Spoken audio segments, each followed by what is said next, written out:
అందరికీ వందనాలు. మనం సామెతలు 28:13 సామెతలు 28:13 అతిక్రమాలని దాచిపెట్టేవాడు వర్ధిల్లడు. అతిక్రమాలు అవి పాపమైన, అతిక్రమైన, అవిధేయతైనా వాటిని దాచిపెట్టేవాడు వర్ధిల్లడు. మనకు వాక్యాన్ని మనం పరిశీలన చేస్తే దాచిపెడితే ఏమవుతుంది అనే దానికి మనం జ్ఞాపకం చేసుకుంటే మనకు ఇర్మియా గ్రంథం 2వ అధ్యాయము 22వ వచనంలో నీవు క్షారముతో కడుక్కుని నన్ను విస్తారమైన సబ్బు రాసుకున్నాను, నీ దోషము మరక వలె నాకు కనబడుచున్నది. ఇదే ప్రభువు యెహోవా. మనం సబ్బులు ఎంత రాసినా ఏం చేసినా ఆ దోషం మరక వలె ఆయనకి ఖచ్చితంగా కనిపిస్తా ఉందంట. ఆయన ముఖ కాంతిలో మన రహస్య పాపాన్ని చూస్తున్నటువంటి దేవుడిగా ఉన్నాడు. ఇంకా మనం గమనించినట్లయితే యోబు గ్రంథం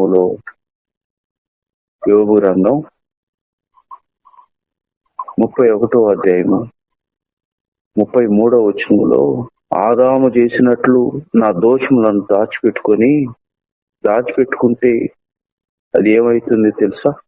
పరమునున్న దేవుని దృష్టికి నేను వేషధారణ అవుతును. దాచిపెడితే పరలోకములో ఉన్న దేవుని దృష్టికి వేషధారణ అవుతాను అన్నాడు.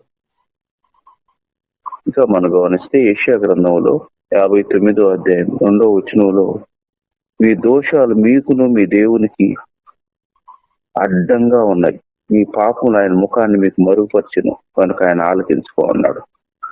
ఒప్పుకోకుండా ఏమవుతుంది? మీకు మీ దేవునికి అడ్డం వచ్చేస్తాయి. మీ పాపాలు ఆయన ముఖాన్ని మీకు మరుగుపరుస్తాయి కాబట్టి మీకు జవాబు రాకుండా అవి ఆపేస్తాయని వాక్యం చెప్తుంది. అంతేకాకుండా 12వ వచనంలో అన్నాడు, మా పాపాలు మా మీద సాక్ష్యం పలుకుతుంటాయి. అవి ఏమేమో ఆయన కన్నా ముందు మనయే అవి చెప్తా ఉంటాయి, సాక్ష్యం పలుకుతా ఉంటాయి అంట. మనం ఇంకొక మాట ఇర్మియా గ్రంథంలో కూడా ఇర్మియా 5వ అధ్యాయము 25వ వచనం, మరి మీకు మేలు కలుపుకుంటున్నట్లు మీ పాపములే కారణం. దేవుని పెట్టారా? మనం ఒప్పుకోకుండా ఉంటే, కప్పుకుంటే ఇన్ని అనర్థాలు ఉన్నాయి. ఒకసారి మనం పరిశుద్ధ గ్రంథంలో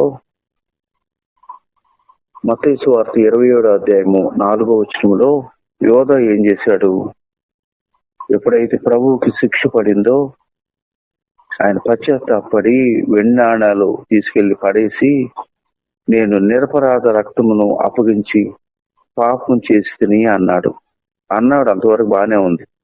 కానీ ప్రభు దగ్గర ఒప్పుకోవాలి కదా. ఒప్పుకోవటం అంటే ఎట్లా? మరి తప్పైన కుమారుడు బుద్ధి వచ్చినప్పుడు ఏం చేశాడు? అయ్యో నేను చేసింది పొరపాటు అని అనుకుని లేచి తండ్రి దగ్గరకు వచ్చి ఒప్పుకున్నాడు. అది ఒప్పుకోవాలా. యోధా ఏం చేశాడు?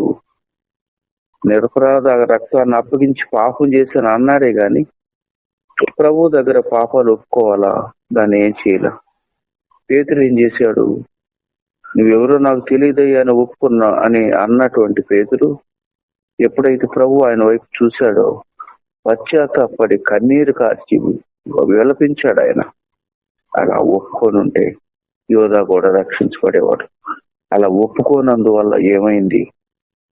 భయంకరమైనటువంటి ఆ ఊరి పెట్టుకొని అపవాది ఆయన ఏం చేసింది తెలుసా? ఊరి పెట్టుకొని చనిపోయేటట్టుగా కారణమైంది. మనం దావీదు జీవితం మనకు తెలుసు. 2వ సమూయేలు గ్రంథం 11వ అధ్యాయంలో తప్పిదం చేశాడు. ఊరియా వారితో పాపం చేశాడు. పాపాన్ని కప్పిపుచ్చుకునే దానికి ఏం చేశాడు? ఊరియాని హత్య చేశాడు.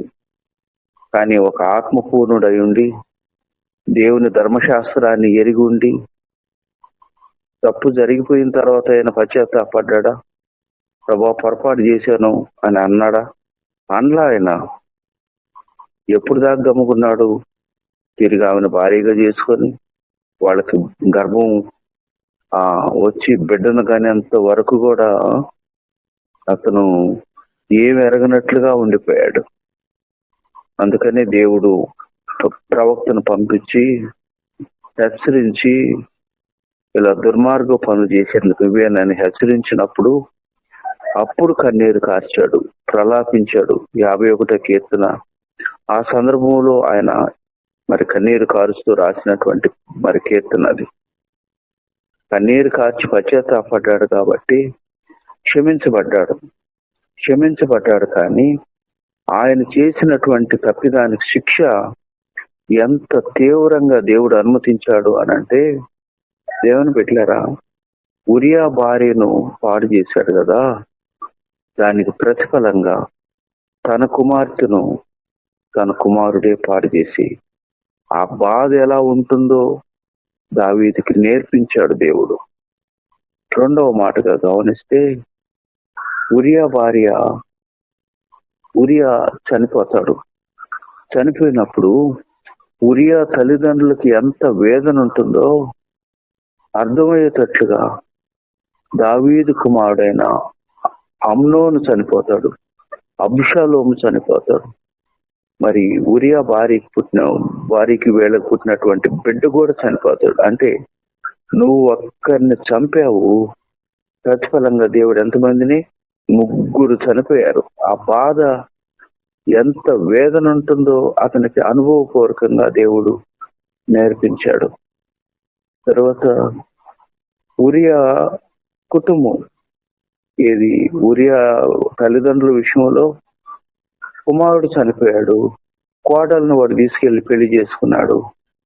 అలాంటప్పుడు ఆ ఉరియా యొక్క తల్లిదండ్రులు ఒంటరిగా వాళ్ళు ఎంత వేదన చెందారో అతనికి అర్థమయ్యేటట్లుగా అతను కుటుంబాన్ని వదిలేసి, భార్యలను వదిలేసి అడవిలోకి ఒంటరిగా పోయి బోరున విలపించే పరిస్థితికి వచ్చింది. ఆ ప్రతిఫలంగా దేవుడు అలా అనుమతించాడు. ఇంకొక మాటలో మనం గమనిస్తే, మరి ఉరియా భార్యని పెళ్లి చేసుకోవటం ద్వారా లోకానికి తన హృదయం ఎంత గొప్పదో, తను ఎంత మంచోడో లోకాన్ని చూపాలని చూశాడు దావీదు. కానీ అబ్షాలోము తండ్రితో మంచిగానే ఉండి ఏం చేశాడు? తండ్రికే ఎసురు పెట్టి రాజ్యం లాగేసుకోవాలని ప్రయత్నం చేసినప్పుడు అడవులకు పారిపోయాడు. మంచిగానే ఉన్నాడు కాబట్టి, అందుకని దేవుని వాక్యం చెప్తుంది, ఆయన నీతి గల న్యాయాధిపతి. దేవాతి దేవుడెవరు? నీతి గల న్యాయాధిపతి. ఆయన న్యాయపు తీర్పు ముందు నిలబడగలిగే వాళ్ళు ఎవ్వరు లేరు. అందుకని దేవుని వాక్యం మనకేం చెప్తుంది తెలుసా? మరి మనం అతిక్రమాల్ని దాచిపెట్టకూడదు. దాచిపెట్టినట్లయితే ఎన్ని అనర్థాలు మనం చూసాం. కాబట్టి నాకు ఇది అదే దావీదైనా మరి యోధ అయినా, ప్రభా పొరపాటు అయిపోయింది, క్షమించు, మన్నించమని కోరుకొని ఉంటే దేవుడు క్షమించడా? క్షమించగలిగినటువంటి గొప్ప మనసు ప్రభుది. నా దగ్గరకు వచ్చేవాడిని నేను ఎంత మాత్రం కూడా త్రోసివేయనన్నాడు కదా. ఇంత అవకాశం అందుబాటులో ఉండి దేవుడికి ప్రతీది కూడా తెలుస్తుందన్న విషయం ఎరిగి కూడా ఎందుకు ఆనాడు వాళ్ళైనా ఈరోజు అనేకులైన వాటిని దాచిపెడతారు? ఎందుకు భయం లేకుండా ప్రవర్తిస్తారు?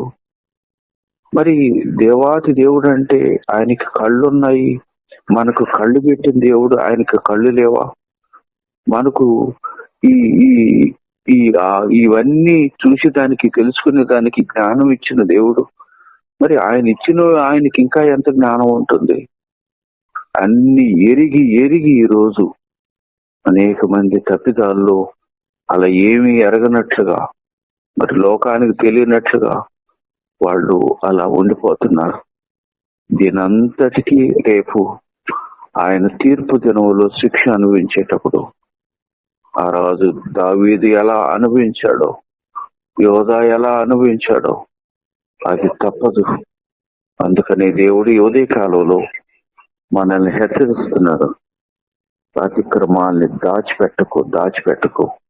దాచిపెట్టినట్లయితే, అందుకే ప్రభు అన్నాడు కదా, తెలిసిన తర్వాత, ధర్మశాస్త్రాన్ని బైబిల్ని ఎరిగిన తర్వాత, దేవుణ్ణి ఎరిగిన తర్వాత, ఈయన గమనిస్తున్నాడు, ఈయన చూస్తున్నాడు, వింటున్నాడు, గమనిస్తున్నాడు అని ఎరిగిన తర్వాత అతిక్రమాలు అనేది ఉంటే వాటిని ఒప్పుకోకుండా దాచిపెడితే ఎంత తీవ్రమైనటువంటి శిక్ష ఉంటుందనేది గుర్తెరిగి ఉదయకాలంలో మన జీవితాల్లో, ఒకవేళ మన జీవితాల్లో ఏమైనా ఉంటే వాటిని ప్రభు సన్నిధిలో ఒప్పుకొని విడిచిపెట్టేవాడు కనికరం పొందుతాడు. అలాంటి కనికరాన్ని మనం పొందుకోవాలని ఉదయకాలంలో మనల్ని ప్రభు హెచ్చరిస్తున్నాడు. దేవుడి మాట్లాడి వెనుక జీవించిన దాకా ఆమేన్.